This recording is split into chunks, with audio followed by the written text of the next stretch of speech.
Hello students of class 12 unit 5 এর একমাত্র chapter তড়িৎ চুম্বকের তরঙ্গ, যেটা থেকে 3 মার্কস আসে। তো খুবই ছোট এবং ইম্পর্টেন্ট চ্যাপ্টার। তো সেই চ্যাপ্টার আমরা আগের ভিডিওতে শুরু করেছি। এই ভিডিওতে আমরা সেটাকে এগিয়ে নিয়ে যাব। সেটা হচ্ছে পার্ট 2 এটা।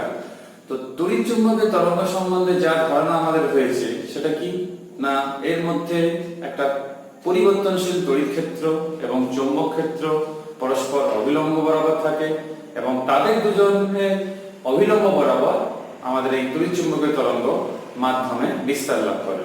তো তড়িৎ চুম্বকীয় তরঙ্গ এক ধরনের তির্যক তরঙ্গ এবং কি রকম তির্যক তরঙ্গ না, এটা হচ্ছে এক ধরনের পরিবর্তনশীল তড়িৎ ক্ষেত্র এবং চৌম্বক ক্ষেত্র যুক্ত একটা চল তরঙ্গ বা প্রগামী তরঙ্গ, যেটা তোমরা একাদশ শ্রেণীতে শব্দতে পড়েছিলে, প্রগামী তরঙ্গ।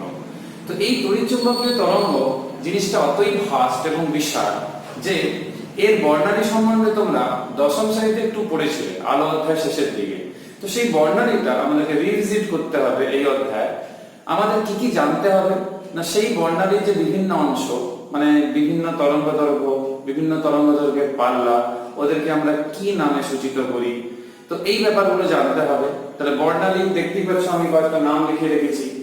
তো বর্ণালীর পুরো অংশটা কিভাবে আমরা সাজাই না, কম্পাঙ্কের ক্রমবর্ধমান অনুসারে, অর্থাৎ কম্পাঙ্কের বৃদ্ধি অনুসারে, অথবা যেটা দেখতে পাচ্ছ আমি ল্যামডাতে লিখেছি যে ল্যামডা হ্রাস, মানে ল্যামডা বেশি থেকে কমের দিকে, এইভাবে আমরা সাজিয়ে থাকি।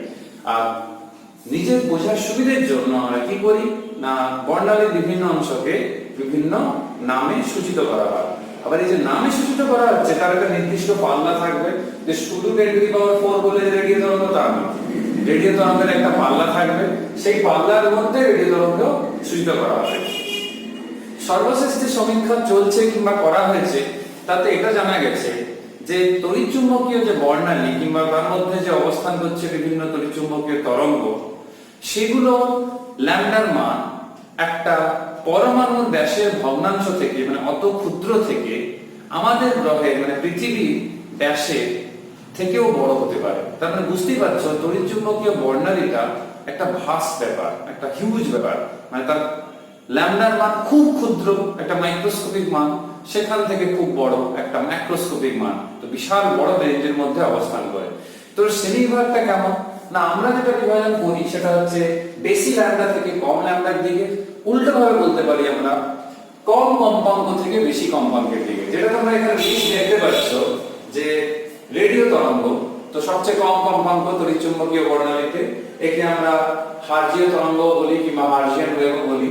তারপরে আছে মাইক্রোওয়েভ, তারপরে আছে অবদলিত তরঙ্গ কিংবা ইংলিশে ইনফ্রারেড, তারপর আছে দৃশ্যমান আলো যেটাকে আমরা ভিজিবল লাইট বলি, তারপর হচ্ছে অতিবেগুনি রশ্মি কিংবা আল্ট্রাভায়োলেট রে কিংবা ইউভি রেস, তারপর হচ্ছে এক্স রশ্মি যেটা সবচেয়ে তোমাদের পরিচিত, তারপরে গামা রশ্মি।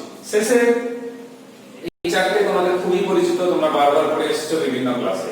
তো আমরা এই অধ্যায়ে কি পড়ব, আমরা জানার চেষ্টা করব যে এরা কত কত ল্যামডা রেঞ্জের মধ্যে থাকে সেটা জানবো, আর এই তরঙ্গগুলোকে যে উৎপাদন করা হয় তার পদ্ধতি, জেনারেল পদ্ধতিটা কি, সাধারণ পদ্ধতিটা, আর হচ্ছে এই তরঙ্গগুলোকে আমরা কি কি কাজে সাধারণত ব্যবহার করা হয়। ব্যবহার তো প্রচুর রয়েছে, আমাদের সকালে ওঠার থেকে ঘুমানো অবধি তড়িৎ চুম্বকীয় তরঙ্গের যে ব্যবহার প্রচুর রয়েছে, মানে লিস্ট করেও আমরা থকে যাবো বলতে, অত রয়েছে।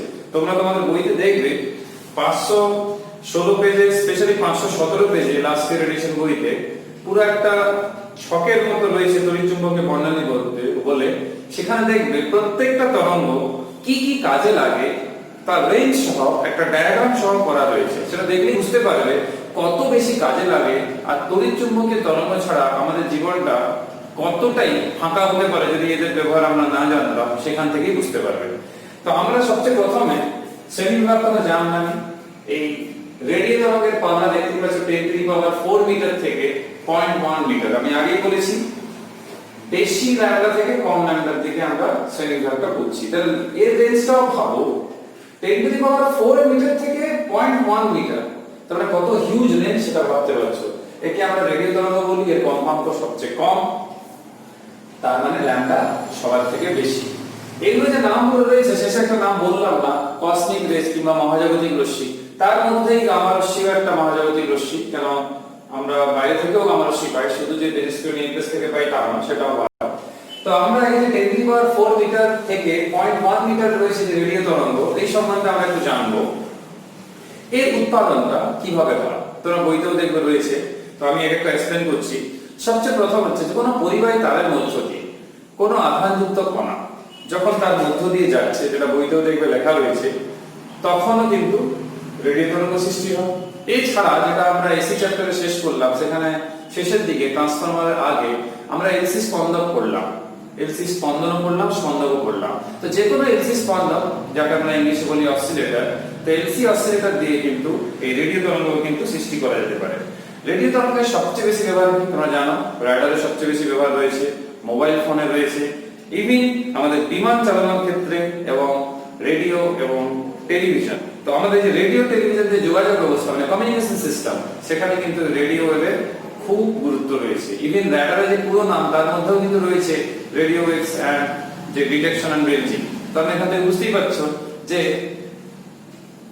রেডিও তরঙ্গ যথেষ্ট, কিংবা বেতার তরঙ্গ যাকে আমরা বাংলায় বলি, রেডিও তরঙ্গ কিংবা বেতার তরঙ্গের প্রচুর ব্যবহার রয়েছে আমাদের কমিউনিকেশন সিস্টেমের ক্ষেত্রে। সেকেন্ডলি, যে মাইক্রোওয়েভ এবং মাইক্রো তরঙ্গ রয়েছে, সেটা ল্যাম্বডা রেঞ্জটা দেখছো 0.3 মিটার থেকে 10⁻⁻⁴ মিটার অবধি রয়েছে। তো এই রেঞ্জে আমরা উৎপাদনটা কিভাবে হয় না, দেখবে তোমাদের বইতে বলা রয়েছে বিভিন্ন ইলেকট্রনিক যন্ত্রপাতি, মানে বিভিন্ন ইলেকট্রনিক যন্ত্রপাতি থেকে মাইক্রোওয়েভ কিন্তু সহজেই তৈরি করা যায়। আর মাইক্রোওয়েভের ব্যবহার না আমাদের ফিজিক্স কেমিস্ট্রি ল্যাবে যথেষ্ট ব্যবহার রয়েছে। তার কারণ হচ্ছে আণবিক এবং পারমাণবিক যে বিভিন্ন এক্সপেরিমেন্ট গুলো রয়েছে, তার ক্ষেত্রে এটা খুবই কাজে লাগে, মানে তার যাচাই কিংবা সেই সংক্রান্ত পরীক্ষা নিরীক্ষার ক্ষেত্রে। দ্বিতীয়ত রাডার ব্যবস্থা, কারণ রাডার যেটা রয়েছে সেই ক্ষেত্রে শুধু যে রেডিও ওয়েভ ব্যবহার তা না, মাইক্রোওয়েভও ব্যবহার হয়। তো এটা তোমাদের মাথায় রাখতে হবে, ব্যবহারগুলো পরীক্ষাতে মাঝে মাঝে জিজ্ঞেস করে। আর আমাদের ঘরে যে মাইক্রোওভেন ইউজ হয়, সেই মাইক্রোওভেনে কিন্তু এই মাইক্রোওয়েভ তরঙ্গের সাহায্যে ইউজ হয়। তো বইতে দেখবে ল্যাম্বডার মানও লেখা রয়েছে 0.122 মিটার। তাহলে দেখো 0.1222 মিটার, সেই ক্ষেত্রে যদি আমরা বলি এই রেঞ্জের মধ্যেই কিন্তু পড়ছে। তো এটা মাথায় রাখবে তোমরা। নেক্সট হচ্ছে অবলোহিত তরঙ্গ কিংবা ইনফ্রারেড। তোমরা জানো সূর্য থেকেও কিন্তু ইনফ্রারেড আমরা পাই।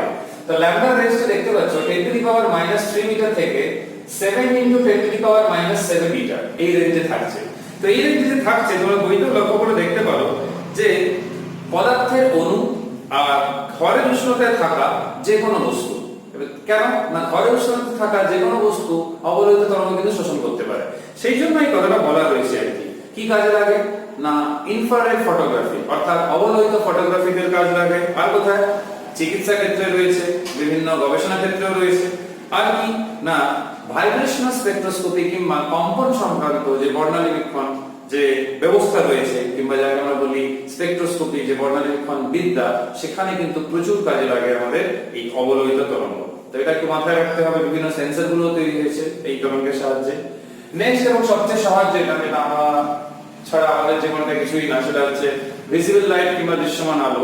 তো যে কোনো পদার্থের উপরে যখন এই আলোটা পড়ছে, সেখান থেকে প্রতিফলিত হয়, সেই পদার্থকে আমরা চিনতে পারছি, দেখতে পাচ্ছি, তার বর্ণ কিংবা তার বিভিন্ন বর্ণ বুঝতে পারছি, যে সে কোনটা শোষণ করছে, কোনটা প্রতিফলন করছে। আবার কি না আমাদেরকে এই তরঙ্গই দর্শনের অনুভূতি জাগাচ্ছে কিন্তু। তো এর উৎস কি হবে না পরমাণু এবং অণু যে ইলেকট্রন বিন্যাস, সেই ইলেকট্রন বিন্যাসের পুনর্বিন্যাস যখনই হয়, সেটার ফলে কিন্তু ভিজিবল লাইট কিন্তু পাওয়া যায়। তো এটা মাথায় রাখতে হবে। আর ভিজিবল লাইট তোমরা জানো, আমরা যদি আমরা বলি সাদা আলো, সেখানে 7টি বর্ণের সমষ্টি রয়েছে। তো আমাদের চোখ কিন্তু প্রত্যেকটা বর্ণের জন্য সমানভাবে সেনসিটিভ কিংবা সংবেদনশীল নয়। তোমরা জানো, টেনে পড়েছিলে যে হলুদ এবং সবুজ বেশি সেনসিটিভ। তাই দেখবে টেনিস বলটা কিন্তু হলুদ সবুজ মানে টাইপেরই রাখা হয়, যাতে করে দূর থেকেও তাকে সহজে চেনা যায়। তো এইগুলো তোমরা পড়বে, 517 পেজের ছকটা দেখবে, নিজের একটু আইডিয়া আরো বেশি হবে কোথায় কোথায় আরো ডিটেইলসে রয়েছে, ডায়াগ্রাম সহ কোথায় কোথায় ব্যবহার করা হচ্ছে। খুব ক্ষুদ্র মান রয়েছে পরমাণু নিউক্লিয়াসের সাইজ, সেখান থেকে খেলার ফুটবল খেলার মাঠের সাইজ। তো তার মধ্যে কিভাবে বিহেভিয়ারটা চেঞ্জ হচ্ছে, অ্যাপ্লিকেশনটা চেঞ্জ হচ্ছে, তোমরা সেগুলো 517 পেজে থাকবে, তা দেখতে পারো। এরপর যেটা আমরা আলোচনা করছি সেটা হচ্ছে অতিবেগুনি রশ্মি কিংবা ইউভি রেস, আলট্রাভায়োলেট। তো রেঞ্জটা দেখতেই পাচ্ছ 4 × 10⁻⁻7 মিটার থেকে 6 × 10⁻⁻8 মিটার রেঞ্জে। তো বুঝতেই পারছো কম্পাঙ্ক বাড়ছে তাই ল্যাম্ডা কমছে। তো মোটামুটি হাই ফ্রিকোয়েন্সি, অবশ্যই এক্স রে গামা রশ্মি থেকে কম। তো এই ইউভি রশ্মি তোমরা জানো এর মূল উৎস কিন্তু হচ্ছে সূর্য। তো সূর্য থেকেই এই অতিবেগুনি রশ্মিগুলো আসছে এবং তাকেই আমাদের ওজোন স্তর যেগুলো ক্ষতিকারক ইউভি রশ্মিগুলো সেগুলোকে কি করছে, সেগুলোকে আটকাচ্ছে। তো তোমরা জানো ওজোন স্ফিয়ারের জন্য আমাদের পুরো পৃথিবী একটা বৃহৎ ছাতার মতো কাজ করছে, কিন্তু আমাদের কিছু কাজের জন্য সেই স্তরটা দিনের পর দিন পাতলা হয়ে যাচ্ছে। তো যাকে তো আমি এটা বলতে চেয়েছিলাম যে এই ইউভি রেস এই কিন্তু আমাদের শরীরে ভিটামিন ডি সংশ্লেষণে কিন্তু সাহায্য করে। তো এটা হচ্ছে প্রাকৃতিক বিহেভিয়ার বলতে পারো, কিন্তু আমাদের কিছু আর্টিফিশিয়াল ইউজের মধ্যে যদি বলা হয় আরো অনেক রয়েছে, কিন্তু ইউভি রেস আরো রয়েছে। দেখবে যে সোরিয়াসিস এবং ভিটিলিগো এই যে দুটো সংক্রমণ, এগুলো সব স্কিন সংক্রমণ, স্কিন ইনফেকশন, এগুলোর ট্রিটমেন্টেও কিন্তু আর্টিফিশিয়ালি আমরা ইউভি রেস কিন্তু ইউজ করা হয়। তারপরে রয়েছে যেটা সবচেয়ে পরিচিত আমাদের এক্স রশ্মি। তোমরা জানো এক্স রশ্মি দিয়ে আমরা মেডিকেল সায়েন্সে কত বেশি কাজ দেবে। এক্স রশ্মি দিয়ে আমরা ইমেজিং করছি, আমরা এক্স রশ্মি দিয়ে যে ফটোটা বের করা হচ্ছে সেটা আমাদের যেহেতু শরীরকে ভেদ করতে পারলেও হাড় বের করতে পারছে না, তাহলে যে কোনো পার্ট শরীরের হাড়ের কোনো যদি অংশ কিছু ড্যামেজ হয়ে থাকে সেটা আমরা ইজিলি আইডেন্টিফাই করতে পারছি এক্স-রে করিয়ে। তো এর রেঞ্জ হচ্ছে 10⁻⁻8 মিটার থেকে 10⁻11 মিটার। তোমরা জানো ইলেকট্রনকে ত্বরণশীল করে কিংবা ত্বরিত করে কিংবা অ্যাক্সিলারেট করে যদি কোনো লক্ষ্যবস্তু যার গঠন করে হাই, যেরকম মলিবডেনাম, টাংস্টেন, তাদের উপরে আঘাত করলে কিন্তু আমরা এক্স-রশ্মি পেয়ে থাকি। তোমরা আগেও পড়েছো। তো এর ব্যবহার সম্বন্ধে তোমরা অনেকটাই জানো যে রোগের কারণ অনুসন্ধান, কিছু ক্ষেত্রে ক্যান্সারের ট্রিটমেন্টের ক্ষেত্রে, এবং কাস্টম ডিপার্টমেন্টে ইউজ করছে যে ব্যাগের ভিতরে কি আছে, জিনিস কি আছে, তার মানে চোরা চালানো আটকানোর ক্ষেত্রে, কিংবা হিরেটা অরিজিনাল আছে কিনা, এরকম অসংখ্য ব্যবহার রয়েছে। আমরা তার ডিটেলসে যাচ্ছি না, তোমরা আগেও পড়েছো, ক্লাস 10-এই পড়েছো বলতে গেলে। তো সেগুলো তোমরা দেখবে।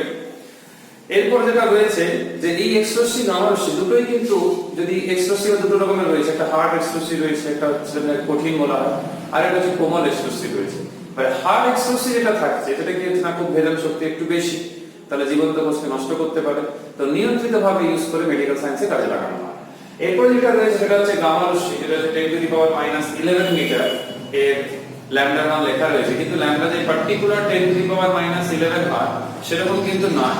এর ভ্যালু কিন্তু তার থেকে ভ্যারি করে। যেরকম ধরো আমি যদি ল্যাম্ডার ফর্মে বলি তো 0.001 অ্যাংস্ট্রম হতে পারে, 0.1 অ্যাংস্ট্রম হতে পারে। তাহলে বুঝতেই পারছো ল্যাম্ডা অনেক ক্ষুদ্র, তার মানে কম্পাঙ্ক অনেক বেশি। তো জীবন্ত কোষকে এ ধ্বংস করতে পারে। ওই জন্য কিছু ক্যান্সার ট্রিটমেন্টেও কিন্তু এই গামা রেসকে ইউজ করা হয়। কিভাবে আমরা পাবো না, যদি বলা হয় তেজস্ক্রিয় নিউক্লিয়াস, মানে এক্সাইটেড স্টেটে আছে নিউক্লিয়াস, সে যখন সেই সক্রিয় অবস্থা থেকে ভূমস্তরে যাবে কিংবা ভূমিস্তরে নামবে, তখন কিন্তু আমরা পেয়ে থাকি এই গামা রশ্মি। কারণ বইতেও দেখবে লেখা রয়েছে কিন্তু তেজস্ক্রিয় পদার্থ থেকে এই রশ্মি নিঃসৃত হয়। সেটা বাদেও যে বিভিন্ন মানে বাইরে থেকে মহাজাগতিক যে রশ্মিগুলো রয়েছে, কসমিক রেস, তারও কিন্তু একটা অংশ বিশেষ কিন্তু এই গামা রশ্মি। তো মেডিকেল সায়েন্সে তো খুব ব্যবহার হচ্ছেই। আর ভেদন শক্তি যেহেতু খুব বেশি, এ সীসার তৈরি যে শীটগুলো হয়, সেই সীসার তৈরি শীটগুলো মতো বস্তু ছাড়া এই রশ্মি কিন্তু শোষিতই হয় না। তাহলে বুঝতেই পারছো ভেদ করার ক্ষমতা কিন্তু কত বেশি।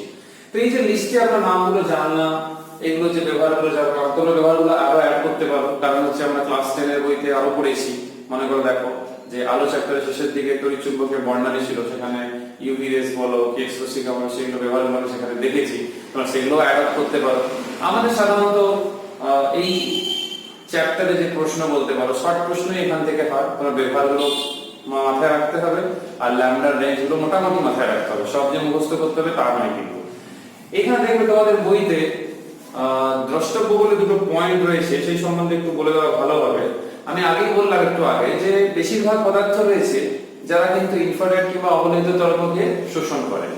তো যেহেতু কোনো তরঙ্গকে শোষণ করছে, মানে এনার্জি, একটা ওয়েভ, যেহেতু একটা ডিস্টারবেন্স, একটা আন্দোলন, তো সেই জন্য একটা অভ্যন্তরীণ শক্তি কিন্তু বৃদ্ধি পায় সেই সংস্থা কিংবা সেই বস্তু যে কিন্তু কোনো তরঙ্গকে শোষণ করছে। তো এখানে কোন তরঙ্গের কথা বলছি আমি? অবলোহিত তরঙ্গের কথা বলছি। ওই জন্য কিন্তু এর ফলে অভ্যন্তরীণ শক্তি কিন্তু বৃদ্ধি পায়। এটা হচ্ছে পয়েন্ট 1। তো অভ্যন্তরীণ শক্তি বৃদ্ধি পাওয়া মানে সেটা আমার উষ্ণতার সঙ্গে সমানুপাতিক হচ্ছে, তার মানে টেম্পারেচার রেজ হবে কিংবা বাড়বে। সেকেন্ড যে পয়েন্টটা রয়েছে, তোমরা স্ট্র্যাটোস্ফিয়ার সম্বন্ধে আমি বলছিলাম যে আমাদের ওজোন স্ফিয়ার যে স্ট্র্যাটোস্ফিয়ার একটা অংশ, সেখানে কি হয় না, দেখছি আমরা যে ক্ষতিকারক অতিবেগুনি রশ্মি সেটাকে আটকায়। কিন্তু সেই স্তরটা যে দিনের পর দিন পাতলা হয়ে যাচ্ছে, কেন হয়ে যাচ্ছে না, কিছু পদার্থ রয়েছে যেগুলো ওজোন স্তরকে কি করছে, তার সাথে বিক্রিয়া করছে, বিক্রিয়া করে কি করছে না ওজোন স্তরে ক্ষয় করছে। তো এই পদার্থকে আমরা বলি ওজোন নিঃশেষকারী পদার্থ, ইংলিশে বলা হয় ওডিএস। মানে কি, অনেক সময় বলে ওডিএস কি না, ওডিএসটা হচ্ছে ওজোন ডিপ্লেটিং সাবস্ট্যান্স, মানে যেসব পদার্থগুলো রয়েছে যারা ওজোন স্তরে ক্ষতি করে।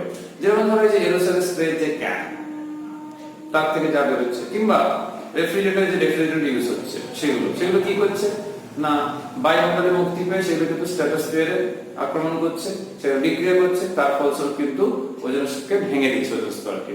এইভাবে হলে কিন্তু আমাদের পৃথিবী কিংবা আমাদের জীবনযাপনের ক্ষেত্রে খুবই সমস্যা হবে। স্কিন ক্যান্সার থেকে শুরু করে বিভিন্ন ভয়াবহ রোগের কিন্তু সম্মুখীন হতে হবে মানব সভ্যতাকে। ওই জন্যই কিন্তু বারবার প্রচেষ্টা চলছে বিভিন্ন দেশ থেকে যেটাকে ব্যবহার পুরো বন্ধ করা, কিন্তু পুরো বন্ধ এখনো নিষিদ্ধ কিন্তু হতে পারেনি। তো এটা ছিল নেক্সট পয়েন্ট। আমরা এখানে লাস্ট যে টপিকটা পড়বো, যেটা খুব ইন্টারেস্টিং আর কি, যে আমরা তড়িৎচুম্বকের তরঙ্গ কি সেটা জেনে গেলাম। সেখানে দেখলাম যে এটা একটা চলতরঙ্গ, এর মধ্যে একটা পরিবর্তনশীল তড়িৎ ক্ষেত্র, চৌম্বক ক্ষেত্র থাকছে, মাধ্যম ছাড়াও বিস্তার লাভ করতে পারে, কারণ তড়িৎ ক্ষেত্র এবং চৌম্বক ক্ষেত্রের যে কম্পনের ফলে এই বিস্তার লাভ করে, সেই জন্য কোনো মাধ্যমের প্রয়োজন নেই। তো যা পড়লাম আমরা, যে ম্যাক্সওয়েলের মতবাদ দেখলাম আমরা ফার্স্ট ভিডিওতে, তো সেটা হচ্ছে যে ম্যাক্সওয়েলের মতবাদ জানলাম, কিন্তু প্র্যাকটিক্যালি প্রথম তড়িৎচুম্বকীয় তরঙ্গ কখন তৈরি হয় তোমাদের আমি আগের ভিডিওতেই বলেছিলাম, যখন ম্যাক্সওয়েল মতবাদ দেন তখন কিন্তু এই সব তরঙ্গ আবিষ্কার কিন্তু প্র্যাকটিক্যালি হয়নি, দুটো কি তিনটে ছিল, তারপরে পরের দিকে বাকিগুলো হয়েছে। তাহলে আমার বলার কথা এটাই যে এই তড়িৎচুম্বকীয় তরঙ্গের যে বর্ণালীতে অতগুলো তরঙ্গ রয়েছে, তাদের তরঙ্গ দৈর্ঘ্য একটা বিশাল পাল্লা, একটা অত বৃহৎ থেকে অত ক্ষুদ্র, অত বড় রেঞ্জে রয়েছে। তো প্র্যাকটিক্যালি প্রথম উৎপাদন কবে হয়েছিল? তো মাথায় রাখবে, বিজ্ঞানী হেনরি শার্জ, যার নামে কম্পাঙ্কের একক রয়েছে এসআইতে, মানে H উনি সবচেয়ে প্রথম কিন্তু তড়িৎচুম্বকীয় তরঙ্গ ল্যাবরেটরিতে একদম পরীক্ষা করে দেখান যে হ্যাঁ, তড়িৎচুম্বকীয় তরঙ্গ এইভাবে তৈরি করা হয়েছে। আর যে তৈরি করা হলো তাকে আবার যে অ্যানালাইসিস করা, মানে শনাক্ত করা যে হ্যাঁ এটা তৈরি হয়েছে, খালি চোখে তো দেখতে পাচ্ছি না আমি, সেটাও কিন্তু উনি কাজ করেছিলেন। তো যে স্পন্দনের সাহায্যে কিংবা যে অসিলেটরের সাহায্যে এটা করেছিলেন সেটা ছিল একটা তড়িৎ দ্বিমেরু। তো তার নাম ছিল কি হার্জিয়ান স্পন্দক কিংবা হার্জিয় স্পন্দক কিংবা হার্জিয়ান অসিলেটর। তো উনি তড়িৎ দ্বিমেরুর সাহায্য নিয়ে করেছিলেন। তো এই তড়িৎ দ্বিমেরু যে সাহায্য নিয়ে করেছিলেন সেটা কেমন না, সেটা ছিল ভাইব্রেটিং ইলেকট্রিক ডাইপোল, অর্থাৎ কম্পনশীল তড়িৎ দ্বিমেরু। কারণ কম্পনশীল হলেই ওই যে প্লাস মাইনাস ব্যাপারটা, এটা পরিবর্তনশীল তড়িৎ ক্ষেত্র সৃষ্টি হবে। ধরো একটা যদি দণ্ড হয়, যদি আমি এখানে মাঝখানটা কাট করি, যে দুটো প্রান্ত ধরি, তো একটা দ্বিমেরুর মতো হয়ে গেল।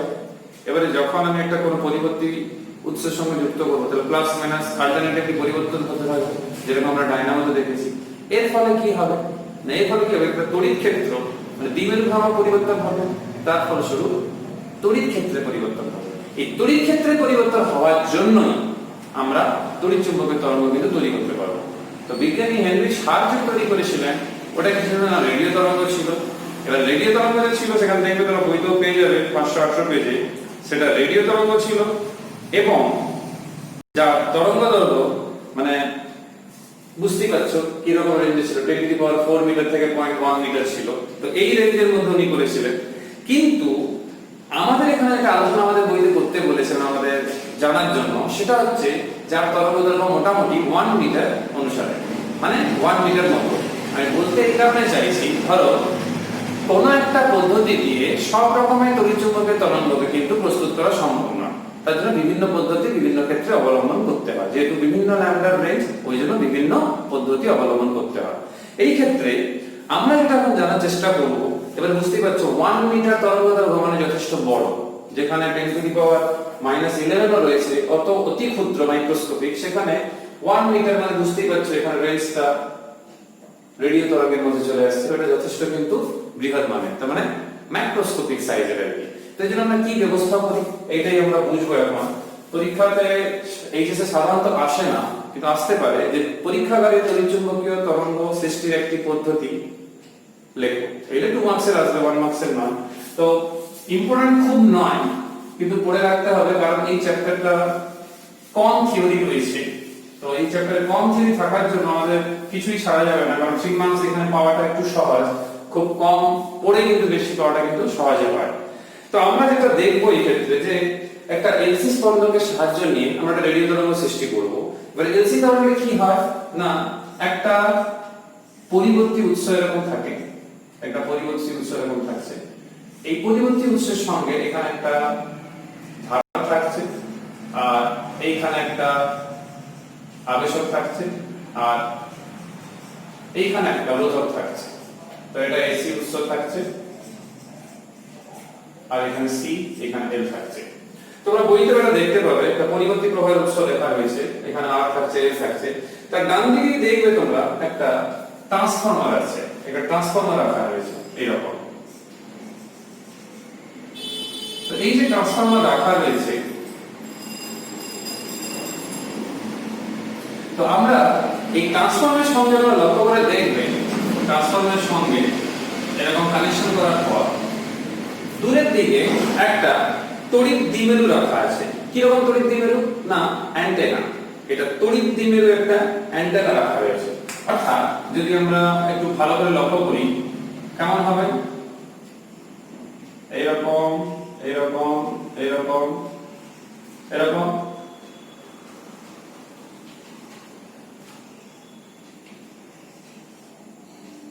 এইখানে দেখবে একটা অ্যান্টেনা যুক্ত করা হয়েছে। তাহলে দেখতে পাচ্ছ একটা পরিবাহী রডের মতো তার দু প্রান্ত এই ট্রান্সফরমারের সঙ্গে যুক্ত রয়েছে। আর এখানে দেখবে এটাকে এরকম, এই অঞ্চলটাই হচ্ছে আমাদের ট্রান্সফরমারের অঞ্চল। তো এখানে দেখো একটা দ্বিমেরু অ্যান্টেনা রয়েছে, যেটা বইতে তোমাদের লেখা রয়েছে, মানে আমরা যেটাকে বলি ইলেকট্রিক ডাইপোল অ্যান্টেনা। একটা ইলেকট্রিক ডাইপোল অ্যান্টেনা রয়েছে।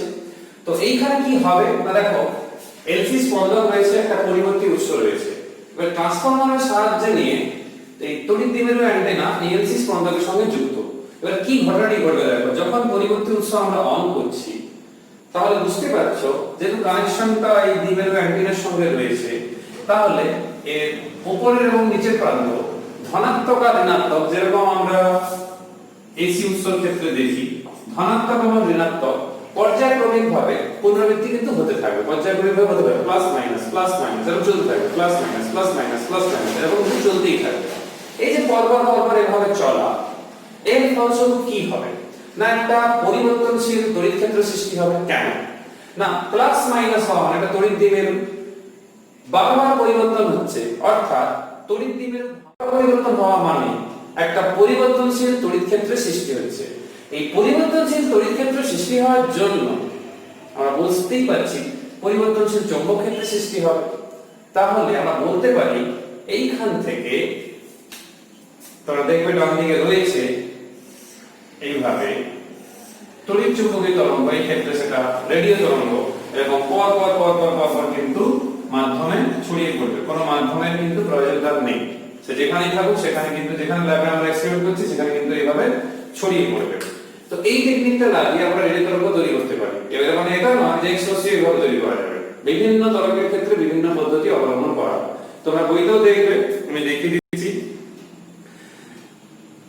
তড়িৎ দ্বিমেরু যারা সৃষ্ট তড়িৎ ক্ষেত্র সেটা কি পরিবর্তনশীল। তো পরিবর্তনশীল তড়িৎ ক্ষেত্র চৌম্বক ক্ষেত্র সৃষ্টি করছে। তড়িৎ ক্ষেত্র পর্যাবৃত্ত পরিবর্তন একটি পর্যাবৃত্ত পরিবর্তনশীল চৌম্বক ক্ষেত্র সৃষ্টি করে, যেটা আমি এখনই বললাম। আর সেইটা যদি শূন্য মাধ্যম ধরি, যেহেতু মাধ্যম পরিবর্তন হলে গতিবেগের পরিবর্তন হবে, সে কি করবে, আলোর বেগ যে সি সেই গতিবেগ নিয়ে মাধ্যমে কিন্তু সঞ্চালিত হবে। তাহলে এই অ্যান্টেনাই এখানে একটা উৎসের মতো কাজ করছে, কিন্তু এই স্পন্দকের সাহায্য নিয়ে। তো তোমরা একটা সার্কিট মানে এটা পড়তে পারো, যদি কোনো কারণে একটা নতুন প্রশ্ন হিসেবে আসে যে তড়িৎ চুম্বকীয় তরঙ্গ সৃষ্টির একটি পদ্ধতি সংক্ষেপে লেখো, তো তখন তোমরা এটাকে সার্কিট ডায়াগ্রামটা করে তারপরে ইন শর্টের প্রসেসটা তোমরা কার্যনীতিটা পড়লে। কিন্তু খুব ইম্পর্টেন্ট প্রশ্ন নয়, কিন্তু পড়ে রাখতে হবে, আমাদের বিভিন্ন কোশ্চেন ব্যাংকে কিন্তু প্রশ্ন রয়েছে। তো এই ভিডিওতে এই অবধি। নেক্সট ভিডিওটা আমাদের জন্য খুব ইম্পর্টেন্ট, স্পেশালি নেক্সট দুটো ভিডিও, যেটা নেক্সট তিনটে ভিডিওতেই কিংবা দুটো ভিডিওতেই আমরা চ্যাপ্টারটা শেষ করে ফেলবো, থিওরি পার্টটা, আর বেশি নিয়ালিক পাতা রয়েছে। তো নেক্সট তিনটে ভিডিও খুবই গুরুত্বপূর্ণ আমাদের এইচএস পরীক্ষার কথা ভেবে যদি বলা হয়, সেখান থেকে অঙ্ক এবং থিওরি পার্ট দুটোই কিন্তু গুরুত্বপূর্ণ। তাহলে পরের ভিডিওতে দেখা হবে। Till then, by.